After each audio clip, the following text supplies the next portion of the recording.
could have your attention so we can begin the speaking portion of our breakfast. And I just want to thank all of you for being here today. And needless to say, it's great to be back here again. I think this is our third time being here in 2 weeks, the New England Council. So we, needless to say, love New Hampshire, to say the least. But it's just been so busy, the New England Council, the last couple of weeks. I always begin by thanking people, but I begin and end really with BAE, Tom Bishop, who has been extraordinary in his generosity. BAE, as we all know, is a giant, is a corporate citizen here in New England, and boy, they step up to the plate every occasion that they can support New England Council in any of our events. We thank BAE for all they do, but Tom Bishop is probably our ambassador at large. He is always promoting the New England Council, and we're only as good as our members. And when we have people like the stature of Tom, needless to say, he's a tall guy to begin with, but the stature of him obviously helps our reputation in the New England Council. So I thank you. And I also see Neil Levesque here in the back. We all know Neil. He is a man that people, you know, the mere mention of his name, people cheer. Other people run away. But Neil, we love you. Neil runs the Institute of Politics at St. A's, where we just had former Governor Christie speak, and we have all these outstanding politicians that passing through New Hampshire. He always seems to capture them at the Institute, and he's put the Institute on the map. He really has, and he's done a great job there, so we just want to thank him for all the good work that he has done. As I've said, that we've been busy in the New England Council. We've had so many events in the past, in person, and we continue to have them. In fact, tomorrow we'll have a breakfast in Boston with the chairman of the most powerful committee, I think the Congressman would agree, House Ways and Means Committee, where about 80% of all legislation ends up. And the chairman happens to be from Springfield, Massachusetts. Richie Neal will be speaking to the New England Council. And we also have what we call the Inside the Corner Office, where we bring CEOs and we profile them about their extraordinary work that they're doing in contributing to the New England economy. And tomorrow we have the head of the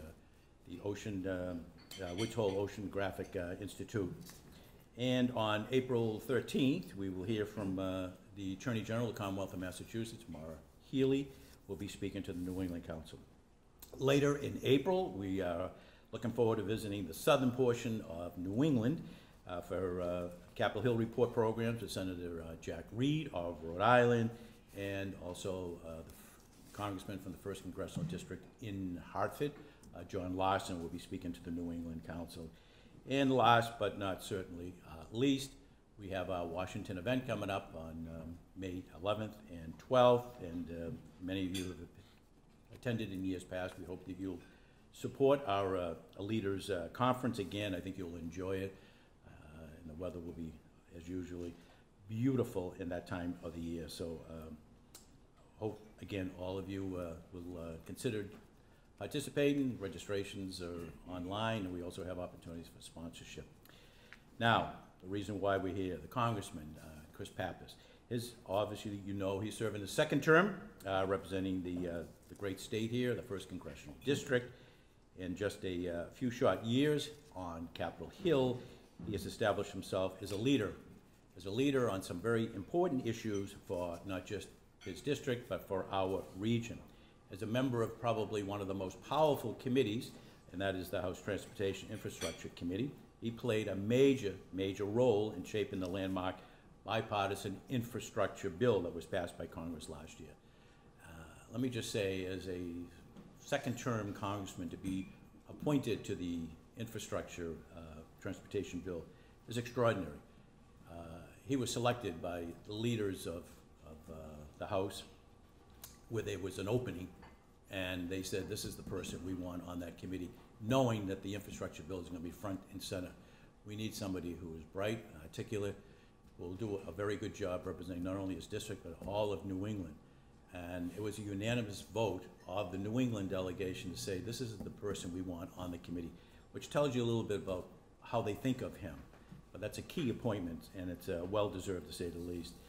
The representative has advocated for investments to upgrade New Hampshire's aging roads and bridges, improve water systems, and to ensure that individuals and businesses across this great state have access to reliable and affordable high-speed internet we talked about earlier this morning.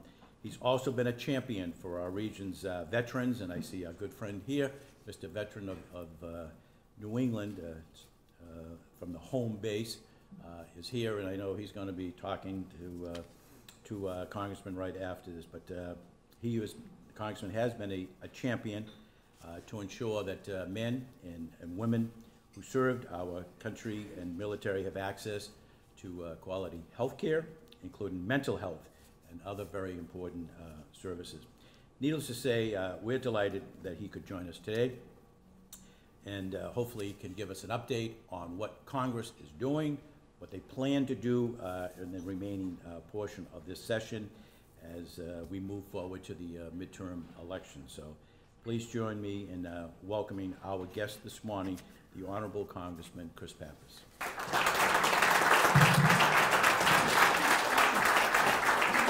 Thank you very much, Jimmy. Thanks very much. Well, thank you very much, Jim, for that introduction. And boy, it's great to be back in person with everyone. I know we've been meeting on Zoom with some regularity over the last couple years. I've seen some of you for the virtual fly-in meetings that we have in our office. But it's great to be back in person and to see your entire faces. And just to be able to be together is important, to share ideas and to talk about some of the priorities and issues that we're experiencing here in New England, and certainly how they should influence our work in Washington. That's critically important. So I want to thank Jim and Larry for all their ongoing work here with the New England Council. Jim, congratulations on your recent appointment by the President to an important committee. I know you'll represent the people and families of New England quite well in that capacity. And I just want to thank everyone for being here and for the intellectual resources that you help provide for me in my role. Really hope we can continue to connect beyond today as we move forward. Jim mentioned that I'm in my second term, which kind of surprised me when he said it. It feels like it's been a lot longer than that. Given everything that we've experienced here, I came down into office during the longest government shutdown in U.S. history. We've seen lots of political turmoil in the United States, certainly since then. We've seen once-in-a-generation global pandemic that has totally upended and disrupted healthcare and our economy and our way of life. And I hope that we are on good footing moving forward here. Clearly, we are not going to get to zero COVID in this country. We have to find a way to manage and mitigate the risk that COVID-19 brings. And we do have to be prepared for the future. And I do think we need to take additional steps in Congress to be providing the investments and resources necessary to build the stockpiles of PPE and materials, to make sure that we've got the vaccines and tests ready to go, and to be able to well-resource our public health efforts to make sure that we're ready for any future surge. Because we've got to be moving forward. We've got to keep our businesses open. We have to keep our schools open. We have to get back to life as we knew it before this pandemic as much as we can. And I think that the federal government has to continue to play a role in ensuring that that happens. You know, it's been interesting over the last few weeks. It's very rare for international issues to be at top of mind for most folks in my district. But this is a moment in time where everyone is talking about the international situation. And heading into this premeditated, senseless invasion of Ukraine by Vladimir Putin and the Russian forces, I got a lot of questions from the media about why Ukraine matters. And I think the American people have answered that question. No one's asking why Ukraine matters today, because the American people find the struggle of the Ukrainian people compelling. They want our government to be doing everything and more to ensure that the Ukrainian military is well resourced to be able to repel the Russian forces. And I think some of the announcements of late by the administration, the appropriations by Congress to the tune of about $14 billion that's going to go to humanitarian and defensive weapons is significant, but this is an inflection point in that struggle. And we've got to do everything we can to stand with Ukraine. We had this address last week that was really powerful, really not to Congress, but to the entire country and world by President Zelensky, And he asked for a range of things, and I think we've got to continue to look for ways to be doing more.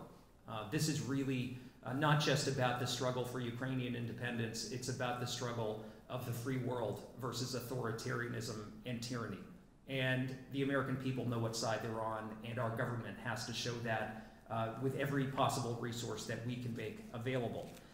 So Jim mentioned some of the successes of this Congress, and I think the bipartisan infrastructure bill is something that we should all feel good about, that we were able to get across the finish line.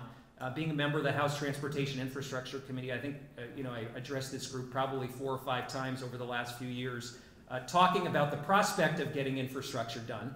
And finally, we've arrived at the moment where the bill is being implemented and we're seeing the resources begin to flow down to the state and community level. I was just up in the town of Sandwich earlier this week. They are getting funding to do 100% high-speed broadband in their community. In fact, trucks are already out there stringing the wires and putting in the technology that they need to deliver broadband to a community that didn't have it. And actually, the woman who chaired the local broadband committee that we worked with to provide the grant funding was so thrilled. She's looking for Netflix recommendations, if anyone has them. Let the town of Sandwich know they haven't seen Tiger King or anything like that. So they want to know what's out there.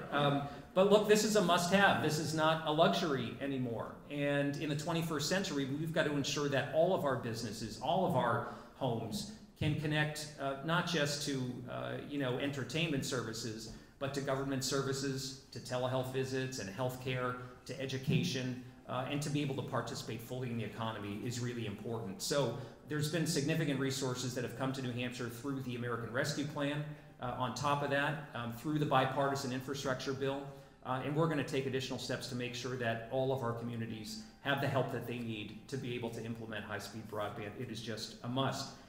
Some of the other provisions in that bill are really significant for our state. We're going to see a 47% increase in the amount of money coming to roads and bridges in New Hampshire. I mean, obviously, this is a point in time where we're seeing construction costs increase a great deal, but the funding increase that we're getting is a long time coming. We've seen flat funding from the federal level for too long. In fact, the federal share of infrastructure investment has decreased about 10% over the last decade. That means the state's either picking up the tab or those projects aren't getting done. So this increase is going to allow us to advance projects on our 10-year plan. It's going to provide significant additional resources for transit, biggest investment in Amtrak and rail service in our nation's history. Sounds like a casino over there or something. That was I thought someone hit a jackpot on the slots or something. No, but this bill is terrific for New Hampshire. One of the other areas I'll mention too is water infrastructure. And this has a connection to a number of issues in our communities. Being able to see the kind of housing investment and growth that we need, particularly in southern New Hampshire. It will also support our need to be able to deliver clean drinking water to our residents. We've got the issue of PFAS contamination, which is a significant issue and a health threat in a number of our communities. There's $10 billion in the bill that is earmarked for PFAS remediation. That's going to help a lot of our local water districts be able to create the kind of clean water infrastructure that they need. And with the wastewater and stormwater, it's going to allow us to make necessary upgrades and also deal with a changing climate and make sure that our infrastructure is resilient for the future. So I think there's a lot of good news in that infrastructure package. It's going to set us up for success for the future. It's a 5-year bill, so it's not like we're pushing a lot of money out in year one. This is going to allow our state and our communities to plan appropriately and I think take full advantage of the benefits of that legislation. Just 2 weeks ago now, we passed a significant government funding bill. It was the Omnibus Appropriations bill. I know a lot of you were interested in that. It was quite late. Usually this is tied up usually at the end of the calendar year, but it bled over into this year. And that is important. We know that for a number of priorities that are contained in the budget, whether it's funding the military, giving our troops a pay increase, making sure that we're filling in the gaps with VA care and delivering quality health care to our veterans, we need to get the budget done on time. And so as this year's appropriations process kicks off, we look forward to hearing from you all and engaging with you in that work. And I hope that not only the House but the Senate can get its work done on time so that the American people know what they can count on through that bill. Look, I think this continues to be an issue of, there continues to be a lot of economic challenges as we move forward right now. We are seeing record prices at the pump. We are seeing inflation that we haven't seen since the early 1980s. At the same time, we're seeing a job market that is stronger than any time during the last 40 years, and we're seeing economic growth that we also haven't seen since the early 1980s. But I think the economic headwinds are significant, and we've got to work to address those as best we can. A number of the steps that we have taken, especially through the infrastructure legislation, I think will help in the medium to long term unkink some of these supply chains that have been a significant issue. But there are additional steps that Congress needs to take, and I think we've got a good piece of legislation in this Make It in America Competes legislation that can really help. It contains a bill called the CHIPS Act, which is really important. You know, a lot of the inflation that we're seeing is due to the automotive sector in this country. It's due to the lack of availability of things like semiconductors and microchips. And that's why making sure that more of these products are made in America, that our supply chains are onshored, is going to be important for the future. And this bill will help us do that. It also provides significant investment in higher education, in apprenticeships, and making sure that we are not reliant on China or other nations of the world for the supplies that we need to gear our economy and to run our economy for the future. One of the other issues that we're thinking a lot about these days is the issue of public safety and how we can support our communities on that front. I've been going around the district over the last few months talking to a lot of my local police chiefs about their needs. They are seeing the same sort of workforce challenges that private businesses are experiencing.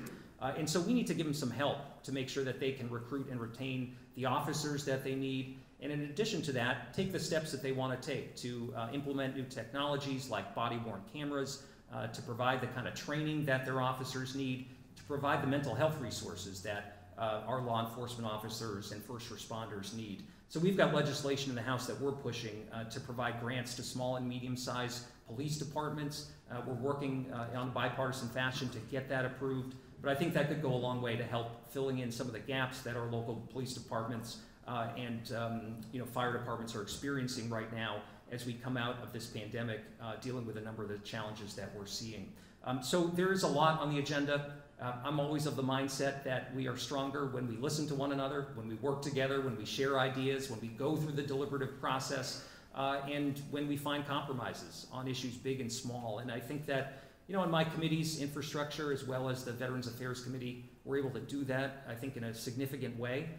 But I'm always looking for those opportunities. And I find that the more I listen to people around New Hampshire, the more that gives me the resolve I need to be able to go back to Washington and do some of this work and achieve some of these results that I think are really important for our state and our country. So thank you again to the New England Council for convening us here today. Jim, this is always a terrific time to be able to connect and answer some of your questions. So why don't we get right into the Q&A? Okay, I just asked first couple of questions. Do you want this? Daylight savings. Sunshine Protection Act. Passed unanimous in the United States Senate. No debate. Unanimous. Unheard of. Your thoughts and what are you hearing from your colleagues? Slow it down, or this has some momentum? Well, as a House guy, it's a little bit frustrating to see a bill like that without a hearing that just sort of goes through under unanimous consent when we've got dozens of other important pieces of legislation that have been jammed up in the Senate and haven't gotten the attention that it deserves. I think on that issue, look, there's some history here. This was tried in the early 1970s. There was a public backlash against it. You had some parts of the country where in the middle of the winter the sun wasn't coming up until after 9 o'clock. You know, kids at bus stops in the dark, people going to work in the dark. So, you know, I think the system that we have right now is somewhat of a balance. We've moved the goalposts a little bit in terms of when we change the clocks. And, you know, I think it deserves some further study. I don't know that we need to rubber stamp this just yet. And I think we need to get some more public opinion and some more engagement on the issue before we ultimately pass it. And Build Back Better is pretty much dead, but at the same time, there seems to be some interest, at least in the Senate, about the child tax credit might reemerge. Your thoughts on whether something like that will reemerge, and how successful will both branches be on that? Yeah. Well, I think this is an important time to look for ways to ease the economic burden on working families. And I think the child tax credit did that very effectively. It put hard-earned money back into people's pockets. It was expanded over the last year. Those advance payments, I mean, I can tell you some of the stories I heard from constituents, people that repaired a car so that a husband could get back to work, sending their kids to summer camp. You know, these were not extravagances. These were basic things that families were able to do to create a healthier environment for their kids and to be able to pay the bills.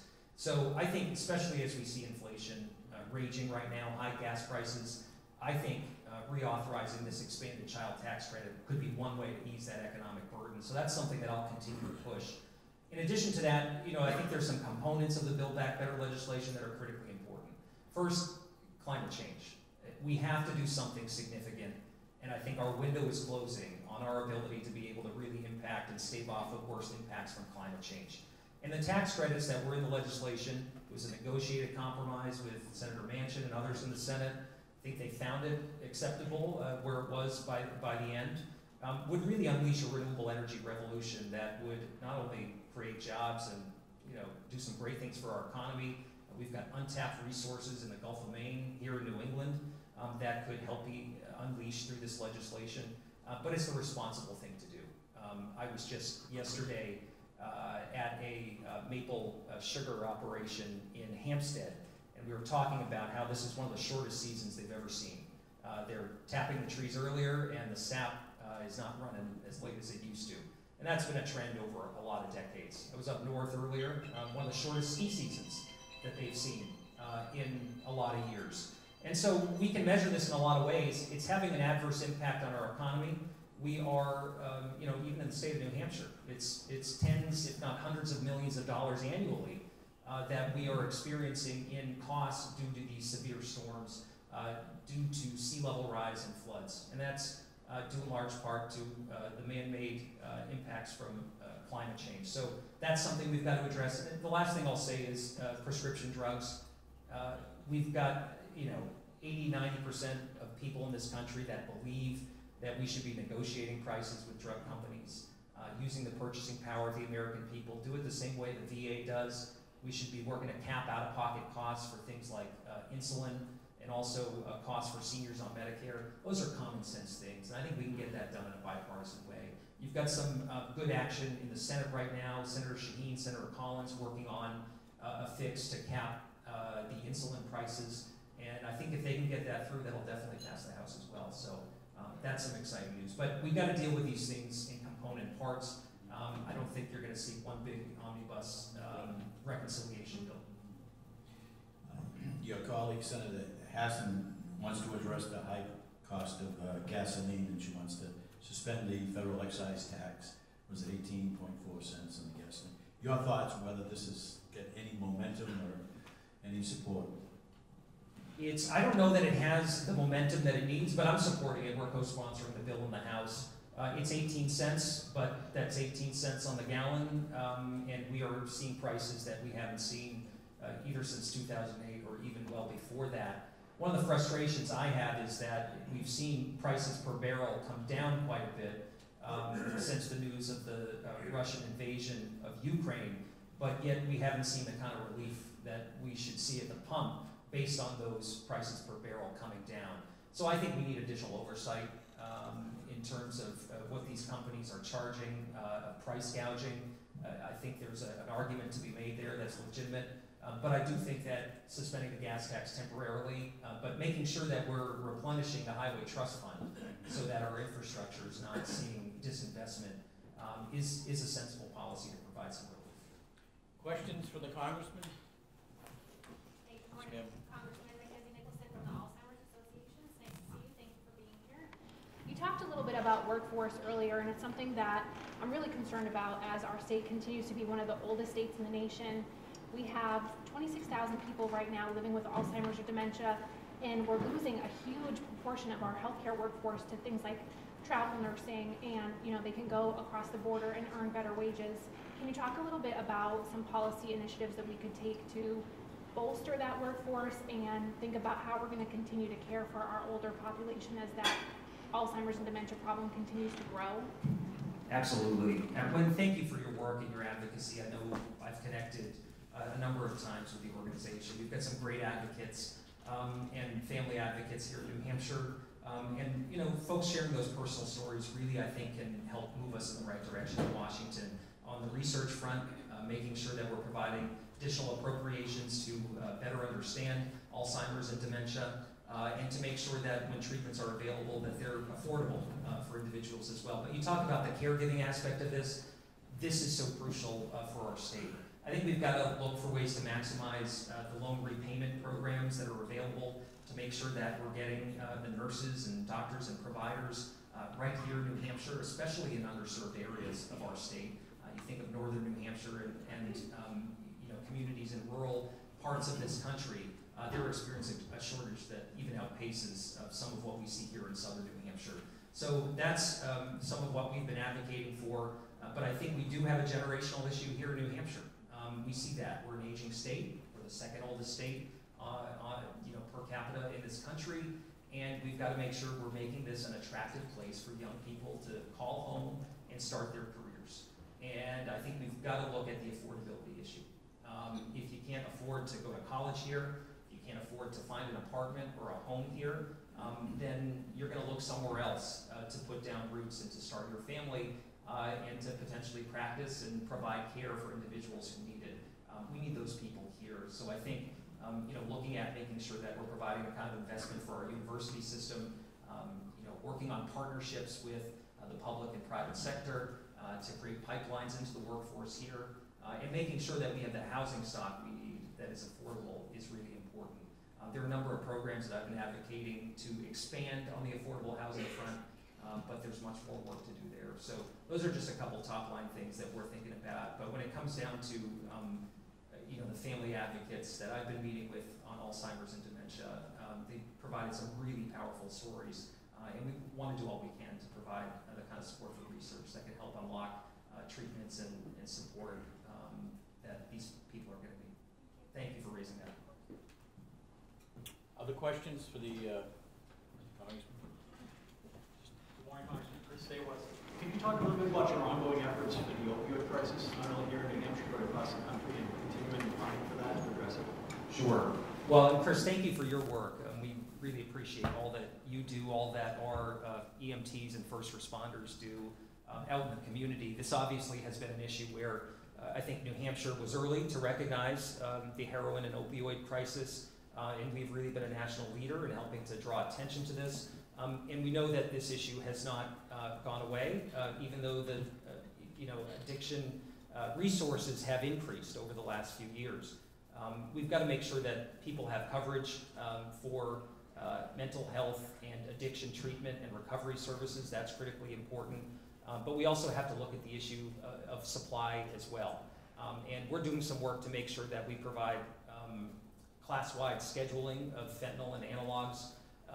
We've done this on a temporary basis, but we've got a situation where the cartels can change the recipe of these really deadly fentanyl analogs and be one step ahead of law enforcement. So I've introduced a bipartisan bill to provide this kind of class-wide scheduling. I think that can help DEA and other law enforcement entities stay ahead and to be able to interdict this. We need more support at the border in terms of manpower as well as technology at checkpoints. We realize an increase in the last budget. We need to do more as we move forward because we know the cartels are getting ever more creative at finding ways to get this into the country. We also need to look upstream too at nations like China that have a role in the supply chain of these you know, fentanyl components that get sent to Mexico. There's been some good work over the years, but more needs to be done there. And we need to do more with the Postal Service. We've seen a lot coming through the mail. We need to make sure the inspectors have the resources they need to be able to identify and interdict shipments that are coming right into our communities. So this is both a supply and demand issue. And you know, as you measure this here in New Hampshire, we're continuing to see rates that are among the top 10 states per capita in terms of overdoses. And we've got to make every resource available to get people the treatment and the help that they need, and to make sure that people have coverage for the long-term care and recovery services that they're going to need to be able to manage this over time. But I thank you for all of your efforts. Would love to continue to connect with you to hear how things are going out there. Other questions for the Congressman?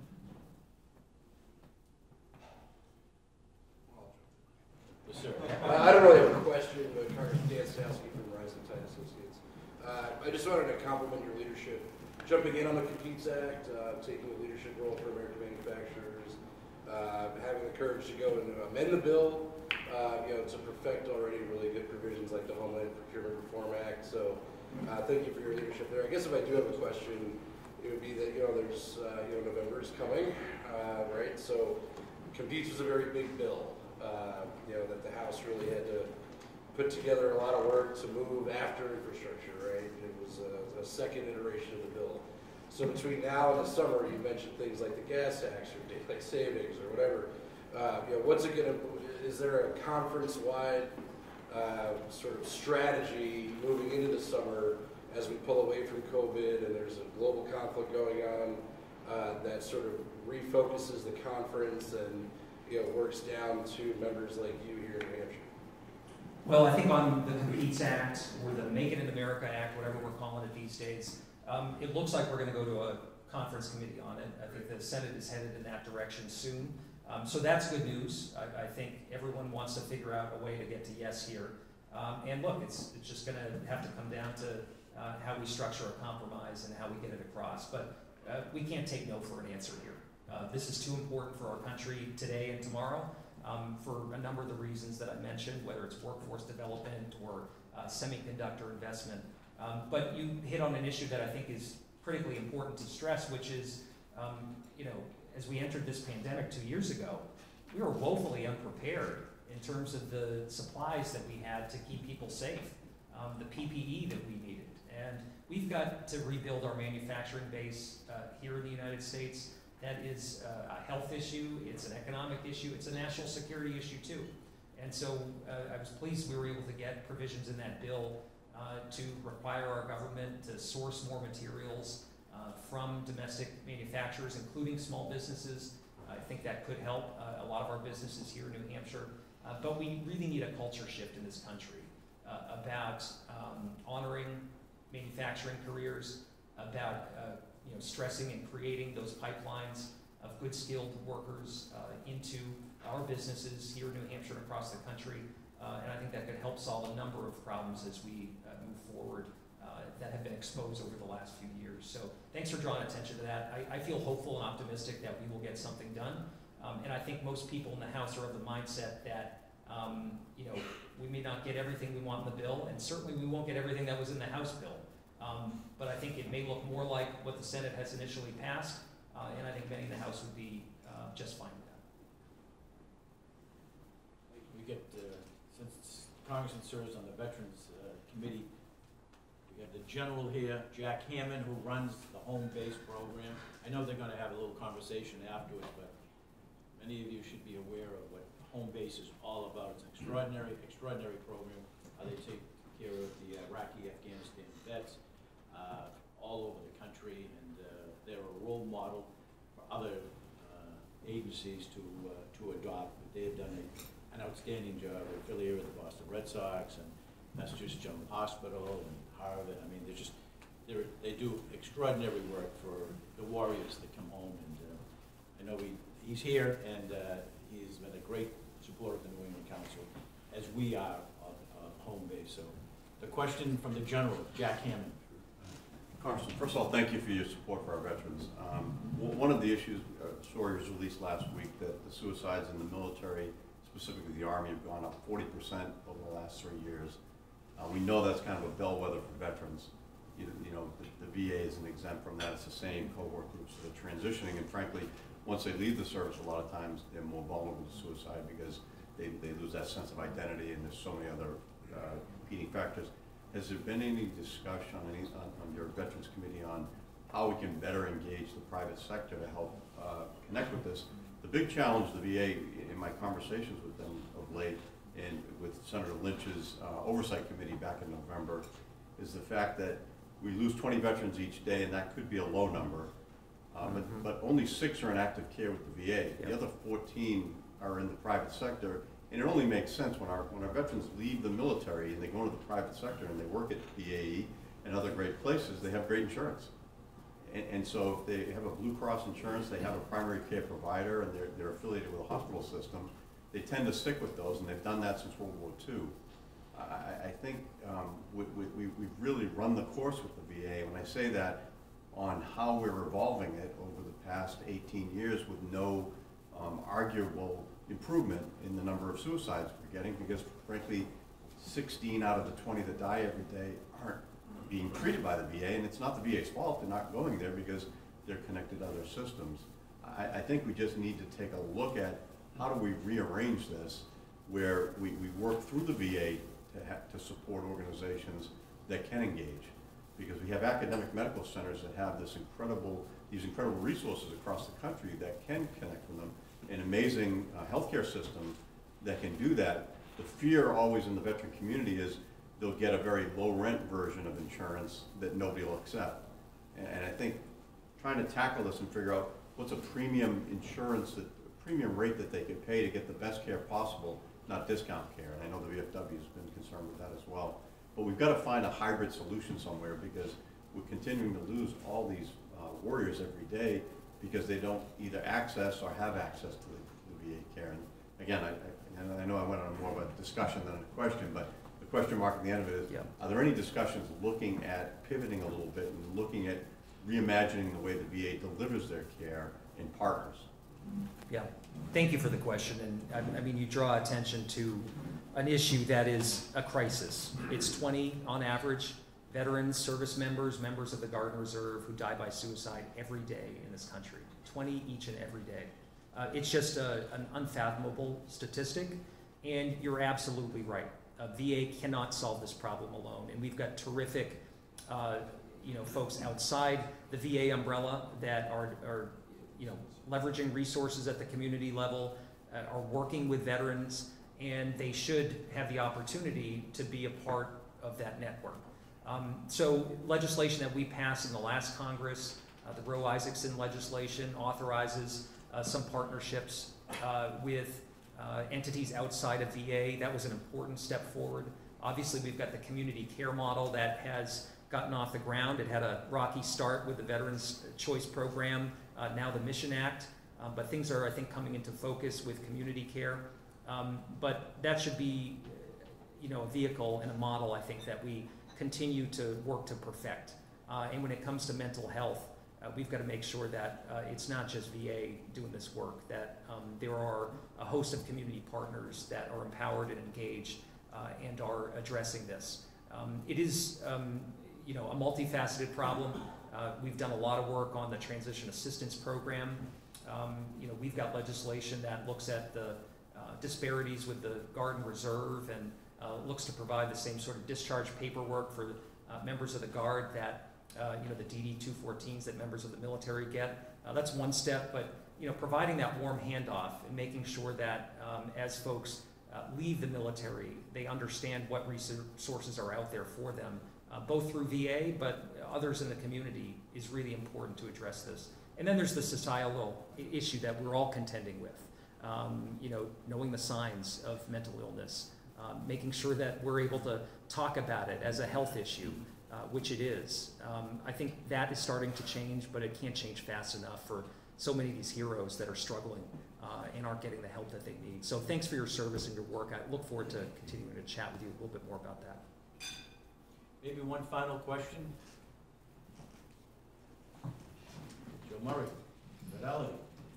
Congressman, just curious, in this day and age, how you, as someone who is a relatively quiet leader in terms of avoiding some of the noise and distractions that we're all exposed to politically these days, how you deal with that, and whether your opinion on Washington has changed in 4 years. If you could compare the Chris Pappas that was first elected and just given all that we've been through over the past several years, how you are working on keeping the focus on the issues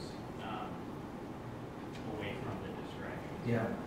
No, thanks for raising that. I mean, that's sort of the elephant in the room as we look at Washington. Most of the work gets done between the 20 and 80-yard lines. That's where most of the people in New Hampshire are politically, if you plotted them on a football field. And that's where you find the consensus you need to get compromises done, like the infrastructure legislation or the competes legislation. So I think that's where we've got to play, and I think the extreme voices all around that really tend to dominate the cable news cycle and social media. They don't speak for me, they don't speak for most people here in New Hampshire, and I think both parties need to do a better job of pushing that to the side. If we're going to have a functional democracy, we need at least 2 adult parties that are able to meet the moment and are able to come together and put the needs of the country first. And, you know, I think we've got a lot of colleagues in Washington who are there for the right reasons. And we've got to do a better job of doing the hard work of getting to know one another, which can often open the door to partner on legislation that's really important for our districts. I'm always amazed when you talk to, you know, people that I serve with from across the country, very different places from New Hampshire, just how much we have in common in terms of the feedback we're getting from our constituents. So whether it's on mental health and the drug crisis, or our small business issues and workforce shortages, you know, there's a lot that's in common there that should provide us with all we need to get together on solutions. It doesn't always happen, and the system isn't always set up for that. We've got a lot of obstacles in the way. I frankly would like to see the Congress operate a lot more like the New Hampshire House or Senate in terms of its rules. Any member, Senator D'Alessandro, can bring a bill to the floor, get a vote in committee, and ultimately get a floor vote too. That doesn't happen in Washington, and we need more individual members who are empowered to be able to bring amendments, to offer legislation, and actually have a deliberative process. You know, I think that we have gotten off track from what our founders intended, and there are a lot of ways that we can address that. Legislation to, you know, get money out of our political system, but I think rules changes that create an open dialogue and a fairer process is ultimately what we need if we're going to be able to reflect the will of the voters. And I think, you know, the ability of the people here in New Hampshire to come together and forge solutions. We need to see more of that in Washington. So it's an ongoing struggle, and we got to continue to work at it.